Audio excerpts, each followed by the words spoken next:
Hi, everyone, and welcome to our presentation titled Exploring African American Identity Resilience, Advocacy, and Systemic Barriers.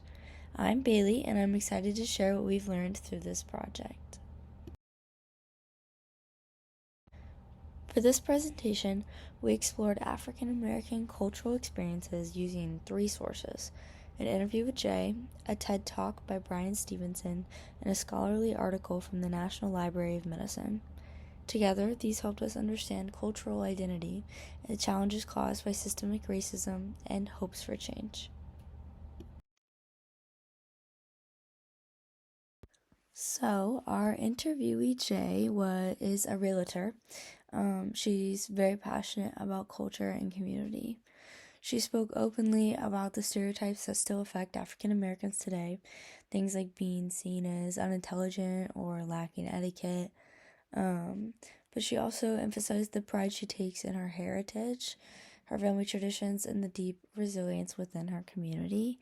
She talks a lot about, when we were speaking, she talked a lot about just our family and how prideful she was in them and their tradition and how they have family gatherings that are just hours and hours long because that's something that it's their tradition, so it's something that they do, and she takes great pride in that, and it was really cool to hear about.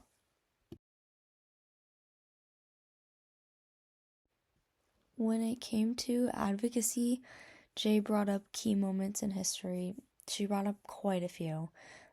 She brought up Rosa Parks, George Floyd, Brown versus Board of Education, and while she was listing out quite a few that happened, she pointed out that despite progress, the fight for equity isn't over. She hopes to see more African Americans in leadership roles and believes in the power of education, community events, and programs like the Boys and Girls Clubs to drive change. She really, like, she was involved heavily in them as a child. And when she was younger, and her parents, she was very fortunate to have parents who were very educated and pushed education onto her.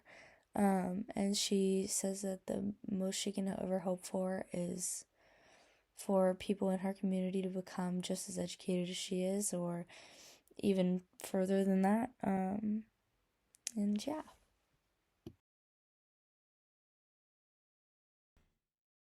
In our project, we also looked at Brian Stevenson's TED Talk. Brian Stevenson dives into the African American male experience. He specifically talks about mass incarceration and how it's become a crisis for this population. He points out that in 1972, there were around 300,000 people in jail. Now, in the current age, it's over 2.3 million people. Young black men specifically bear the brunt of this punishment. One in three black men, one in every three young black men is either incarcerated or under some form of supervision.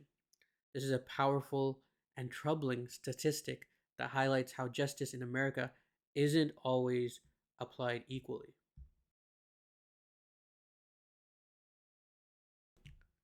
The journal article from the Library of National Medicine, it broke down things from a policy and systems point of view. It talked about how racism today is less about individuals being openly discriminatory and more about how policies and institutions are structured. For example, housing segregation means that many black communities live in lower income areas, which affects everything from underfunded schools to poor healthcare access, and these areas often face pollution and chronic health issues. This makes the struggle even more layered, and it shows how racism is very much alive, just hidden under layers of systems.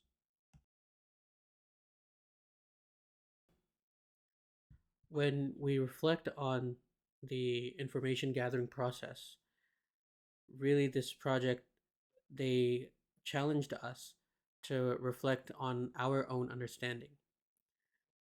It started with curiosity, but we also realized some assumptions that we keep and we didn't realize that we have those assumptions.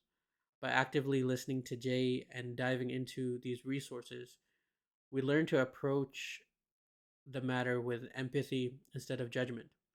It was really a shift from just learning about a culture to truly learning with and from someone.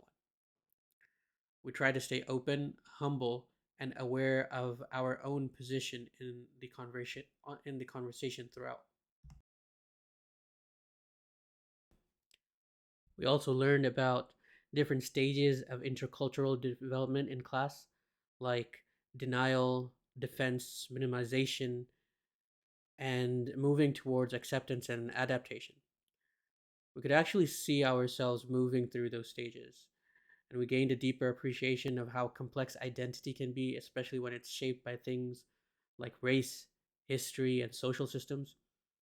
It really helped us understand that cultural awareness isn't just about facts, it's about shifting how we relate to others and whose voices we center, whose voices that we listen to, and who we empower. The whole process has been eye opening to say the least. We now understand the difference between equality and equity on a deeper level. It's about how treating everyone the same isn't always fair when people are starting from different places. We also realize that it's important to advocate for change, for equity, even in small ways, whether it's calling out our own bias, being more aware of who's in the room and who's not in the room, who's not being given a choice, a chance, or just listening more. All of these things add up. And concepts like cultural capital and intersectionality from our class really helped us make sense of the bigger picture.